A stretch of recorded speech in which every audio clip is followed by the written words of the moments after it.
Have you ever watched a woman look at you?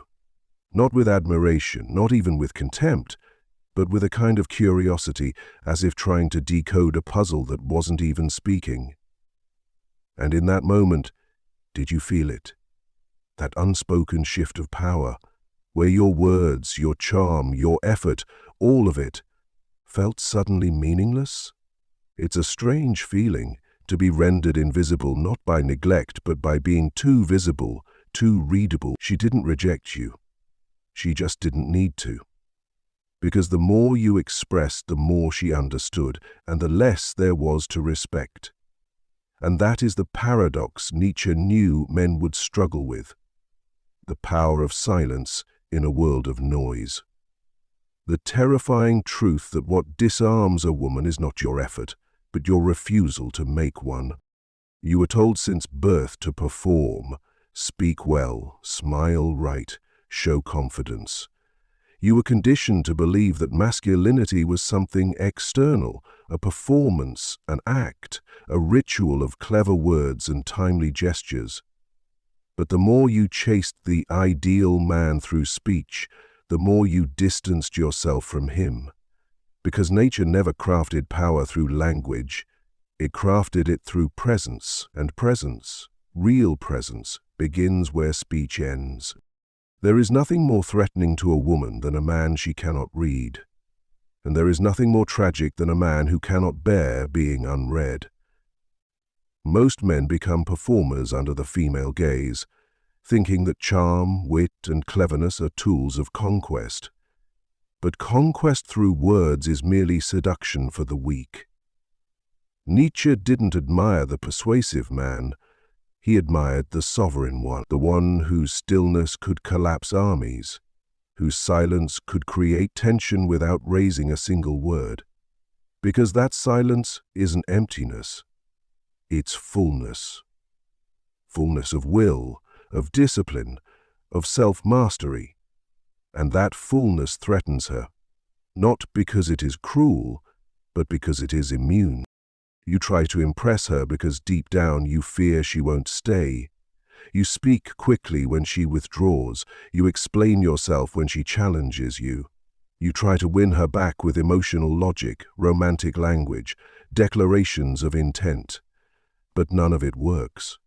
Not because you are unworthy, but because you are ungoverned by your own need. And she senses that. You think your words can move her, but they only show her how easily you can be moved. A man in control of his speech is a man in control of his mind. A man who can withhold expression is a man who has severed the need for validation.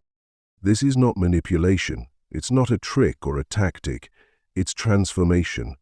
Because before you can ever hope to outsmart a woman, you must first stop trying to be liked by her. You must bury the boy who fears her silence, who panics when she detaches, who crumbles at her coldness. That boy is the sacrificial lamb in every emotional negotiation, and she knows it. She tests not to destroy you, but to see what parts of you are still governed by weakness. The boy defends himself. The man says nothing. The boy apologizes for his truth. The man walks away from anything that punishes it. Nietzsche said, "He who has a why can bear almost any how." But most men have no why. Their only why is to be loved. And love without sovereignty is not love, it's servitude. The woman may offer affection, but she takes your strength. She may offer warmth, but only after you've surrendered your edge. And you'll wonder why, despite doing everything right, she feels nothing. It's because you've become safe, and safety, to the feminine, is the beginning of boredom, not because she wants danger, but because she wants depth. And no man can be deep if he is always talking, always proving, always explaining. Real depth exists in silence, in eye contact that doesn't flinch, in a stillness that doesn't move to correct, to adjust, to rescue. She will feel it before you speak. The man who doesn't explain has nothing to prove. The man who doesn't chase doesn't fear loss. The man who can endure her chaos without reaction becomes a mirror to her own unresolved self. And that's what she fears most. Not you, but what she becomes in front of you. She is not used to being reflected. She is used to reflecting you, your wants, your eagerness, your hope for connection. When that vanishes, her strategy dissolves. A woman doesn't fall for your personality, she falls for your mystery. But not the kind of mystery that hides things, the kind that needs nothing to be shown. And most men fail here. Because even their silence is tactical. Even their withdrawal is performative. But a woman can smell a lie in energy. She knows when your stillness is real and when it's a pause between pleas. If your silence is heavy with resentment or fear, she'll manipulate it. But if your silence is rooted in peace, she won't know what to do with it. Because she can't provoke it, she can't dominate it, and she certainly can't ignore it.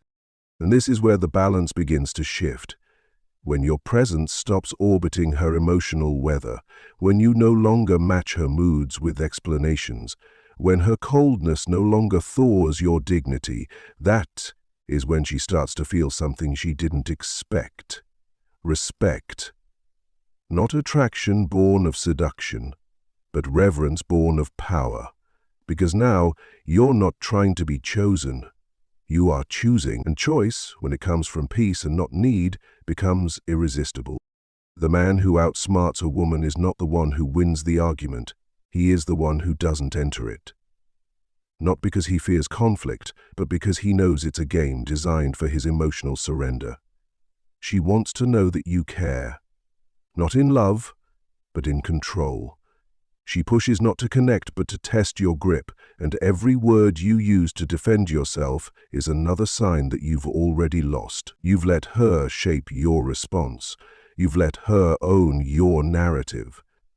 Nietzsche wasn't interested in men who react. He was interested in men who create.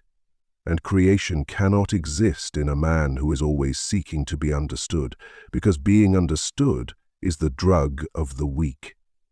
You think it's noble to share your truth, but most of the time, your truth is just a veiled plea for validation.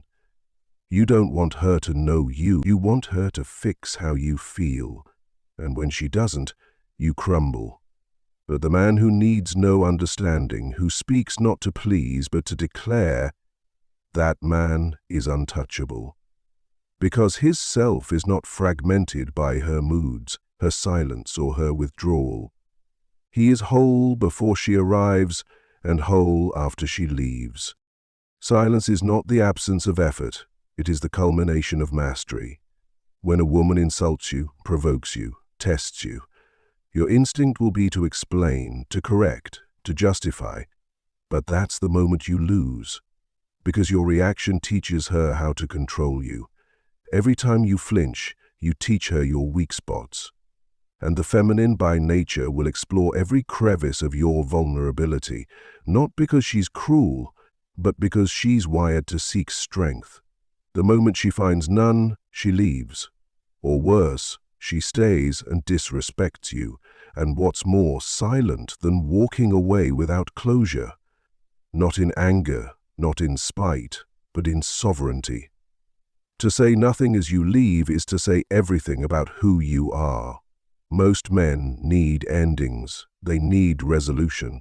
But the man who knows his value does not beg for it to be recognized. He does not linger for appreciation. He leaves when his soul is no longer met.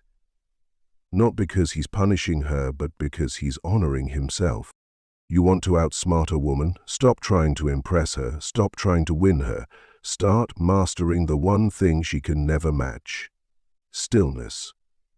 Not passive silence, but active, unbreakable presence. When she screams, you observe. When she withdraws, you remain. When she tests, you do not blink. Because in those moments, she is not just testing you. She is asking a question. Are you strong enough to hold your center? And most men answer with words. But the ones who are remembered answer with silence. The man who does not speak isn't empty. He is full. So full, in fact, that he no longer spills his essence to prove his worth. And that fullness is foreign to her, because most men bleed the moment she smiles. Most men melt the second she withdraws. But when you remain still, unaffected, unmoved, unshaken, she feels something ancient waken, not fear, not love, but awe. And awe is the beginning of reverence. It's not that she wants to be beneath you, it's that she wants to know you're above her whims, that you cannot be unraveled by emotion or seduced by approval, that your selfhood is not for sale. That is the man she will never forget, because that is the man she cannot manipulate. It is not power that seduces her, it is discipline. A man who can conquer himself needs no one to validate his reign. She will test this. She will try to provoke the ego. She'll use silence, detachment, even affection. Because not all manipulation is cruel. Sometimes it's sweet. Sometimes it looks like flattery. But even in adoration she is watching. Watching to see if your edge softens, if your purpose bends. If your vision dissolves under her gaze, the weak man trades his future for intimacy. The strong man lets go of intimacy that threatens his future. Nietzsche knew what most men forget, that your greatest weapon isn't intellect, charm, or brute strength. It's your ability to remain sovereign in a world demanding your submission. And no one tests that sovereignty more than the feminine. Because she doesn't want a servant, she wants a center. A point of gravity so strong it doesn't need to persuade her to orbit, it simply exists, and she either aligns or departs. When you speak less, you say more. Not because you're playing a game, but because your words are no longer currency, they are law. And law is not negotiated, it is declared, it is followed, or it is left. A woman will only respect a man she cannot move. Not emotionally, not spiritually, not psychologically. That doesn't mean you are cold. It means you are precise. That your warmth is given, not extracted. That your affection is deliberate, not reactive. She doesn't want a man who loves blindly. She wants a man who chooses his love with brutal clarity. And if you've ever wondered why she's more attracted to the man who shows less, understand this. It's not that she likes being ignored. It's that she respects what isn't desperate for her attention. Because that's where trust begins. Not in affection, but in restraint. Every time you over-explain yourself, you betray your authority. Every time you ask where you stand, you admit that you are lost. Every time you try to talk things out after she's tested you, you are unknowingly confessing your dependence on her approval. She may respond kindly, she may even reassure you, but inside she recoils. Not because you're weak, but because you showed her where your center ends and hers begins. She saw the edges of your manhood, and they were flexible. A man who outsmarts a woman doesn't need to think faster. He simply refuses to think for her. He does not decode her games. He does not investigate her moods. He does not fix her emotions. He allows her to be wild, irrational, tempestuous. And while other men react, he remains. Not to control her, but because he will not be controlled. His power is not in understanding her, it's in understanding himself so deeply that nothing she does can shift him from his axis. She will wonder how you can stay so calm when she tries to provoke you. She will test harder, withdraw more, escalate. And when you still do not fold, still do not chase, still do not waver, that's when the deeper attraction begins. Not the attraction born of excitement, but of structure. Of knowing that this man will not trade his integrity for intimacy, that he will walk alone before he kneels, that he would rather lose her than lose himself. That kind of man is rare, and because he is rare, He is irreplaceable. To outsmart her is not to beat her at her game, it's to refuse to play it. Not from bitterness, but from freedom. To engage only where there is alignment, to speak only when there is clarity, to act only when it honors your values. The moment you start trying to win her, you've already lost yourself. But when you remain rooted in your purpose, in your craft, in your silence, that is when the dynamic shifts. Because now, she is the one seeking alignment. She is the one pursuing understanding. She is the one wondering what you're thinking, what you're feeling, what you want. And the answer, if you give one, comes not from a need to be understood, but from the abundance of already understanding yourself.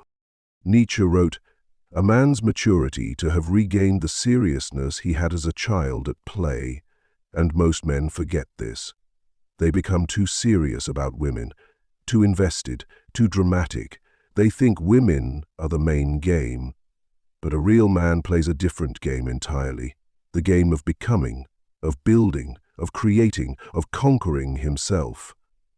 When a woman enters his life, she is not the centerpiece. She is the witness, a companion, yes, but never the compass. When you are still, you can see clearly. When you speak less, you hear more. When you stop chasing, you start choosing.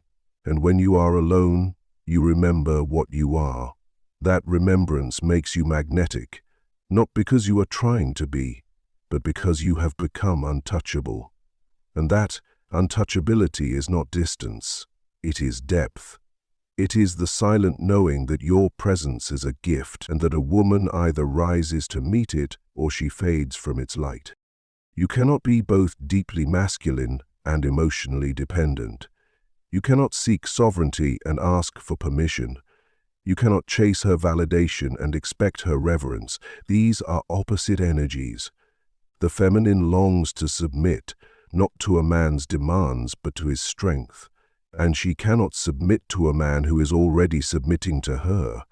That is why she tests, to see if you are bluffing, to see if your posture is real, to see if your power is performance or presence. Outsmarting a woman without saying a word isn't about tactics, it's about truth.